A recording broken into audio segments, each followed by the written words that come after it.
नमस्ते दोस्तों।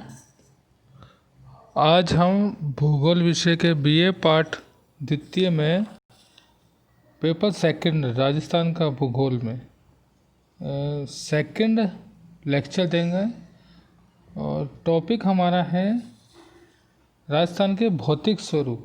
इसमें जैसा कि हमने पहले हमारे लेक्चर में बताया था कि राजस्थान को हमने 4 भौतिक विभागों में बांटा है। पहला हमने पश्चिमी रेतीला मैदान का हमने अध्ययन कर लिया है।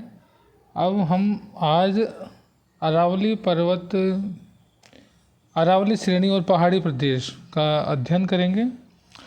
इसको मुख्य रूप से वो 4 उप विभाग में बांटा गया है। पहला है उत्तरी पूर्वी पहाड़ी प्रदेश, दूसरा है मध्य अरावली श्रेणी, इसके भी 2 भाग हैं, शेखावटी निम्न पहाड़ियाँ, दूसरा मेरवाड़ा पहाड़ियाँ। तीसरा जो मुख्य है मेवाड़ पहाड़ियाँ और भोराट पठार, और चौथा आबू पर्वतखंड। अरावली श्रेणी राजस्थान की मुख्य एवं विशिष्ट पर्वत श्रेणी है। यह दक्षिण पश्चिमी सिरोही से आरंभ होकर उत्तर पूर्व में खेतड़ी तक तो श्रृंखलाबद्ध है। बाद में ये छोटी छोटी श्रृंखलाओं के रूप में डिसकंटिन्यू के रूप में दिल्ली तक फैली है, और राजस्थान में यह खेतड़ी से उत्तर पूर्वी की ओर खेड़ ब्रह्मा तक लगभग 550 किलोमीटर की लंबाई में फैली है। अरावली श्रृंखला विश्व की प्राचीनतम वलित पर्वतीय श्रृंखला है। अब हम इसके 4 प्रमुख उपविभाग का बात करेंगे। पहला है उत्तर पूर्वी पहाड़ी प्रदेश। यह प्रदेश जयपुर जिले के उत्तर पश्चिमी भागों में तथा अलवर जिले के अधिकांश भागों में स्थित चट्टानी पहाड़ियों के कई समानांतिक कटकों को शामिल करता है। इसकी शाखाएं पश्चिम में सीकर, श्री माधोपुर, नीम का ताना और खैतड़ी तहसीलों में पाई जाती हैं। इसमें कुछ चोटियाँ जो 700 मीटर से भी ऊंची है, जैसे अलवर में बैराट, जयपुर में बाबाई खो और सीकर में रघुनाथगढ़। शेखावटी से उत्तर पूर्वी की ओर आगे पहाड़ियाँ टूटी हुई है, और पहाड़ियों के अंतिम सिरों की तरफ उसकी ऊंचाई अधिक होती जाती है। दिल्ली के दक्षिण में स्थित पहाड़ों की ऊंचाई समुद्र तल से लगभग 306 मीटर है। शेखावटी निम्न पहाड़ियों वाला भाग है, जिसमें सीकर की पहाड़ियाँ, श्री माधोपुर की पहाड़ियाँ, रींगस आदि की पहाड़ियों वाला भाग उत्तरी अरावली क्षेत्र का ही भाग है।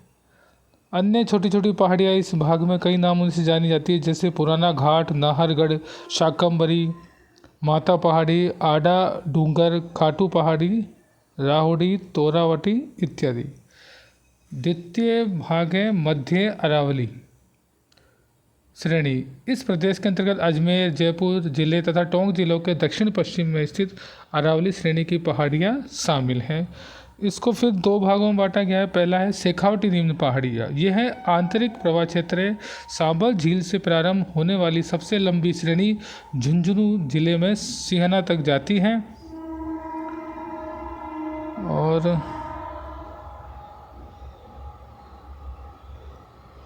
सिहना तक जाती है। फिर दूसरा है मेरवाड़ा पहाड़ी। मेरवाड़ा पहाड़ियाँ मारवाड़ के मैदान को मेवाड़ के उच्च पठार से अलग करने वाली पर्वत श्रेणी है, जो अजमेर शहर के समीपवर्ती भागों में पहाड़ियों के समानांतर अनुक्रम में दृष्टिगोचर होती है। इसका उच्चतम शिखर तारागढ़ अजमेर के निकट, जो लगभग समुद्र तल से 870 मीटर ऊंचा है।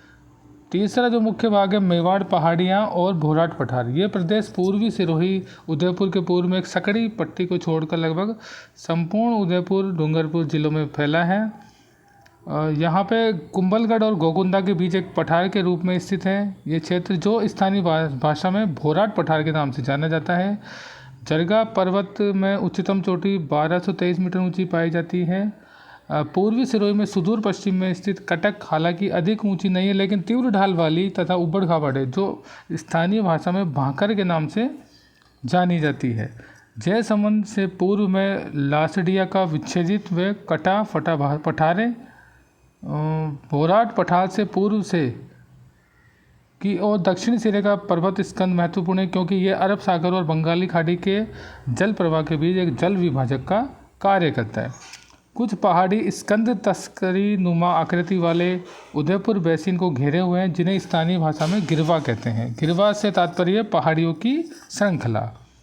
चौथा हमारा भाग है आबू पर्वतखंड। ये प्रदेश में इन पहाड़ियों में कठोर क्वार्ट्ज से निर्मित है और यह एक अनियमित पठार है जो कई प्रक्षेपित चोटियों से घिरा हुआ है। आबू पर्वत से सटा हुआ उड़िया पठार आबू से लगभग 160 मीटर ऊंचा है और गुरु शिखर मुख्य चोटी के नीचे स्थित है। जेम्स टॉड ने गुरु शिखर को संतों का शिखर कहा है। यह हिमालय और नीलगिरी पहाड़ी के बीच सबसे ऊंची चोटी है। गुरु शिखर के आसपास की अन्य चोटियों में शेर, अचलगढ़ आदि चोटियां हैं और सिवाना ग्रेनाइट पर्वत क्षेत्र के नाम से प्रख्यात पर्वतीय क्षेत्र में मुख्यतः गोलाकार पहाड़ियां हैं जिन्हें 56 की पहाड़ियां एवं नाकोडा पर्वत से के नाम से बुलाया जाता है। तो आज हम राजस्थान के भौतिक स्वरूप में इतना ही पढ़ेंगे और नेक्स्ट अगले वीडियो में। Thank you.